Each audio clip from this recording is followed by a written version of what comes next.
Bentham भाग 3। इसके अंतर्गत हम बैंथम के प्रसन्नता पीड़ा मापक यंत्र या आनंद मापक प्रणाली का अध्ययन करेंगे।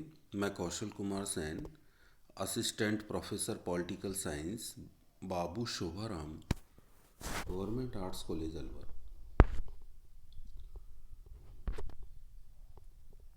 बैंथम का प्रसन्नता पीड़ा मापक यंत्र।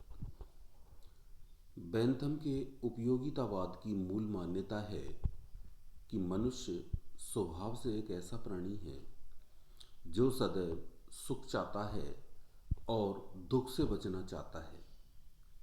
अतः मनुष्य अपनी इस मूल प्रवृत्ति के अनुसार ही सदैव कार्य संबंधी निर्णय लेता है, अर्थात वह वही कार्य करता है जो उसे सुख प्रदान करते हैं और उन कार्यों से बचता है जो उसे दुख देते हैं।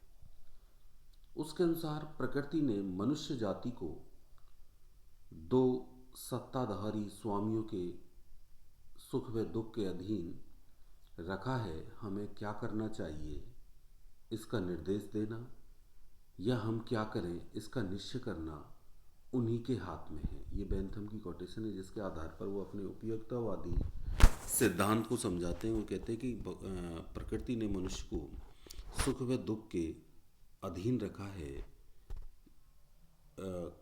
कार्य की उपयोगिता अर्थात वह कार्य हमें सुख देगा या दुख देगा, उसी के आधार पर मनुष्य अपना कार्य करता है।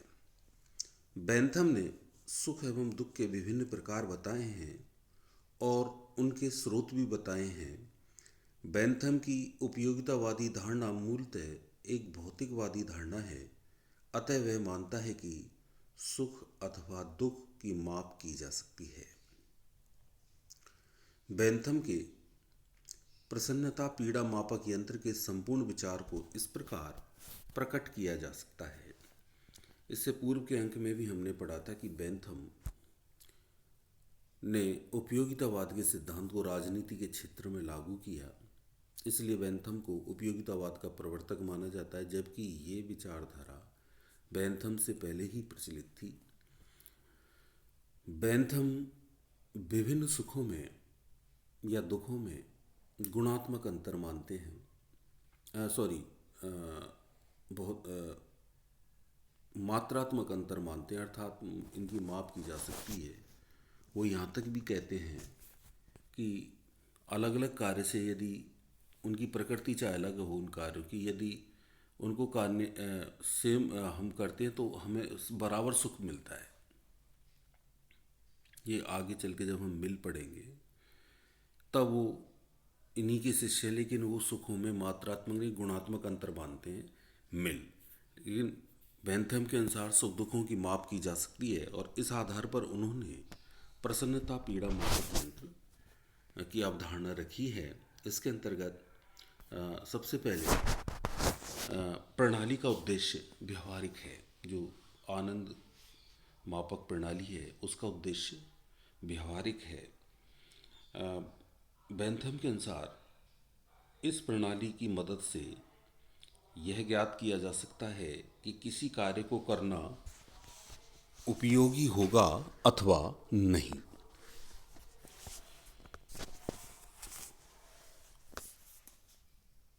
इस प्रणाली के अंतर्गत यह पता लगाया जाता है कि किसी कार्य से सुख अधिक उत्पन्न होगा या दुख। यदि कार्य किए जाने से दुख की तुलना में सुख अधिक उत्पन्न होता है तो उस कार्य को किया जाना चाहिए। यह प्रणाली कार्य संबंधी निर्णय लेने में व्यक्ति तथा सरकार की मदद करती है, अर्थात व्यक्ति को या सरकार को कौन से कार्य करने चाहिए। दूसरा है प्रणाली की मूल मान्यता। आनंद मापक प्रणाली की मूल मान्यता यह है कि किन्हीं दो सुखों में गुणात्मक अंतर नहीं होता है, अपितु केवल मात्रात्मक अंतर होता है। इसी प्रकार किन्हीं दो दुखों में भी गुणात्मक अंतर नहीं होता, केवल मात्रात्मक अंतर होता है, अर्थात सुख व दुखों में केवल मात्रा का अंतर होता है। बैंथम के अनुसार मात्रा एक भौतिक इकाई है जिसकी माप की जा सकती है। तीसरा है सुख या दुख के माप के आधार या कसौटियाँ, कि किस प्रकार सुख व दुख को मापा जाता है, जिनके इनके आधार पर इसे मापा जाता है। तो सुख अथवा दुख का मापन 7 तथ्यों के आधार पर किया जा सकता है, जो इस प्रकार हैं। तीव्रता, अर्थात वह सुख व दुख कितना तीव्र है। अवधि, उसकी अवधि अर्थात उस सुख व दुख की अवधि या स्थिरता कब तक कितनी ज़्यादा है, ड्यूरेशन उसका कितना है। तीसरा निश्चितता या अनिश्चितता। चौथा समीपता या दूरत्व। पांचवा उत्पादकता। छठवा विशुद्धता, प्योरिटी। और सातवां है विस्तृतता, एक्सटेंट। किसी दुख अथवा सुख की अनुभूति जितनी तीव्रता से की जाती है उसकी मात्रा भी उतनी अधिक होती है। कोई सुख अथवा दुख जितने अधिक समय तक स्थिर रहता है उसकी मात्रा भी उतनी ही अधिक होती है। इसी प्रकार कोई दुख या सुख अपने रूप से जितना निश्चित है उसकी मात्रा भी उतनी अधिक होती है। जितना सुख या दुख अनिश्चित होता है उसी अनुपात में उसकी मात्रा भी सीमित हो जाती है। इस प्रकार सुख अथवा दुख जितने अधिक निकट होता है उसी अनुपात में उसकी मात्रा अधिक हो जाती है। सुख एवं दुख में उत्पादकता का गुण पाया जाता है। जब कोई सुख या दुख अपने जैसे ही अन्य सुखों या दुखों को अपने साथ लाता है तो उसकी उत्पादकता अधिक होती है। सुख या दुख की उत्पादकता अधिक होने पर उसकी मात्रा में वृद्धि हो जाती है। सुख या दुख की मात्रा उसकी विशुद्धता पर भी निर्भर करती है। जितना कोई सुख या दुख विशुद्ध होता है उसकी मात्रा भी उतनी ही अधिक होती है।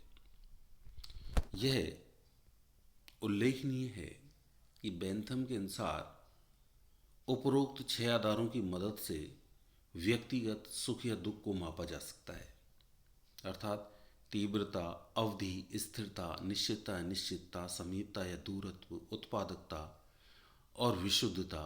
इनके आधार पर बेंथम कहते हैं कि केवल व्यक्तिगत सुखों को मापा जा सकता है, किंतु व्यक्तियों के समूह अथवा सार्वजनिक सुख या दुख की माप के लिए उपरोक्त 6 आधारों के अलावा अन्य 7वें आधार विस्तृतता, अर्थात ये चीज़ें कितने बड़े क्षेत्र पर, ये जो 7 उन्होंने आधार बताएं, ये इनके आधार पर सुख व दुख कितने विस्तृत क्षेत्र पर लागू होता है। सुख अथवा दुख की विस्तृतता का अर्थ है कि उस संभावित सुख अथवा दुख का प्रभाव कितने मनुष्यों पर पड़ेगा। चौथा है मापन में संवेदनशीलता का महत्व। बेंथम के अनुसार मनुष्य की संवेदना को प्रभावित करने वाले कई कारक होते हैं।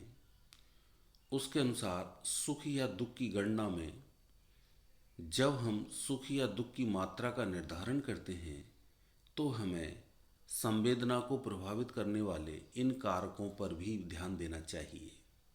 बेंथम ने संवेदना को प्रभावित करने वाले ऐसे 32 कारक बताए हैं। इनमें मुख्य कारक इस प्रकार हैं: व्यक्ति की आयु, स्वास्थ्य, मानसिक शक्ति, मन स्थिति, शिक्षा, लिंग, आर्थिक स्थिति, सामाजिक स्तर आदि। अगला है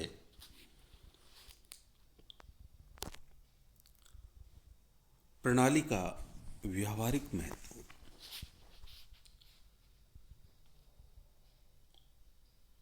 बेंथम के अनुसार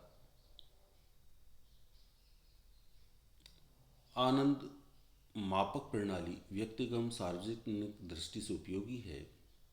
व्यक्ति एवं सरकार किसी कार्य के बारे में यह निर्णय कर सकते हैं कि उसे किया जाना हितवर्धक होगा या नहीं।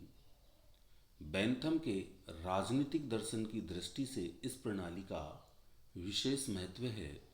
उसके अनुसार शासन एक साधन है और इसका उद्देश्य होना चाहिए उन समस्त कार्यों को करना जो अधिकतम व्यक्तियों के अधिकतम सुख में वृद्धि करते हों। सुख की मात्रात्मक गणना के प्रथम 6 आधारों की मदद से सरकार द्वारा यह पता लगाया जा सकता है कि कौन सी विधि या कौन सा प्रशासनिक कार्य व्यक्तियों को अधिकतम सुख देने में समर्थ होगा। और सातवें आधार अर्थात विस्तृतता की मदद से यह मालूम किया जा सकता है कि उस विधि या प्रशासनिक कार्य से समाज या राज्य से संबंधित वर्ग के कितने व्यक्ति सुखी होंगे। जिस विधि या प्रशासनिक कार्य से अधिकतम व्यक्तियों को अधिकतम सुख प्राप्त होने की संभावना हो, उपयोगितावाद के अनुसार वह विधि या प्रशासनिक कार्य उचित होगा। इस निर्णय पर पहुंचने में आनंद मापक प्रणाली सहायक है।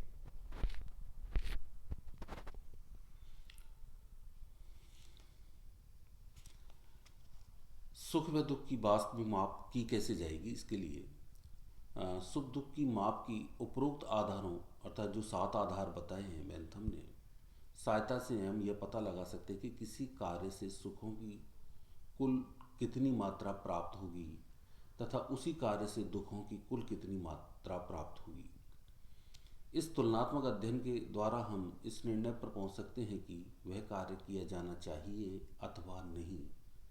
बेंथम ने बताया कि समस्त सुखों के सभी मूल्यों को, यह आनंद मापक प्रणाली का फार्मूला है बेंथम के अनुसार, कि समस्त सुखों के सभी मूल्यों का योग एक ओर एकत्रित कर लेना चाहिए और समस्त दुखों के सभी मूल्यों का योग दूसरी ओर एकत्रित कर लेना चाहिए। यदि सुखों के कुल मूल्यों के योग की तुलना में सुखों के कुल यदि दुखों के कुल मूल्यों के योग की तुलना में सुखों के कुल मूल्यों का योग अधिक हो तो वह कार्य ठीक है, किंतु यदि सुखों के कुल मूल्यों के योग की तुलना में दुखों के कुल मूल्यों का योग अधिक हो तो वह कार्य ठीक नहीं होता है।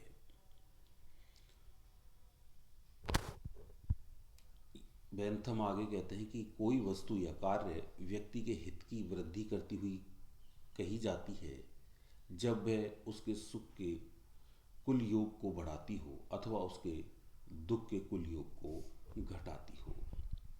इस प्रकार बेंथम ने अपने प्रसन्नता पीड़ा मापक यंत्र को समझाने का प्रयास किया है। अब है प्रसन्नता पीड़ा मापक यंत्र की दुर्बलताएं, कि क्या कमियां हैं। कि बेंथम के प्रसन्नता पीड़ा मापक यंत्र में अनेक सैद्धांतिक एवं व्यावहारिक दुर्बलताएं एवं कमियां हैं। इसकी पर्याप्त आलोचना भी की जाती है।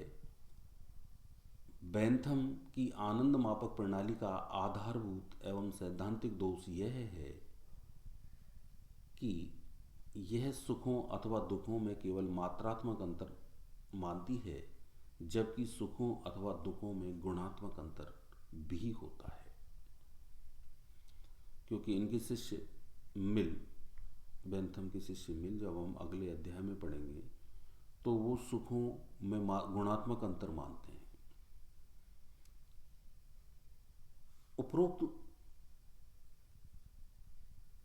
सैद्धांतिक दोष के कारण आनंद मापक प्रणाली अव्यावहारिक भी सिद्ध होती है, क्योंकि सुखों अथवा दुखों में गुणात्मक अंतर होता है और गुणात्मक अंतर की माप संभव नहीं होती। अतः व्यवहार में उसकी मापन प्रणाली भी असफल सिद्ध होती है।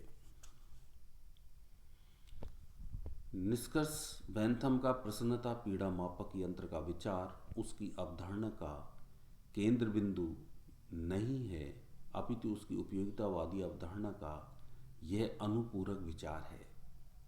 उसकी इस मापन प्रणाली के पीछे मूल भावना यही है कि व्यक्ति अथवा सरकार के कार्यों का आधार भावुकता, अबुद्धिवाद अथवा अमूर्त विचार नहीं होना चाहिए, अपितु इनके कार्यों का आधार बुद्धिवाद तथा वस्तुनिष्ठ होना चाहिए।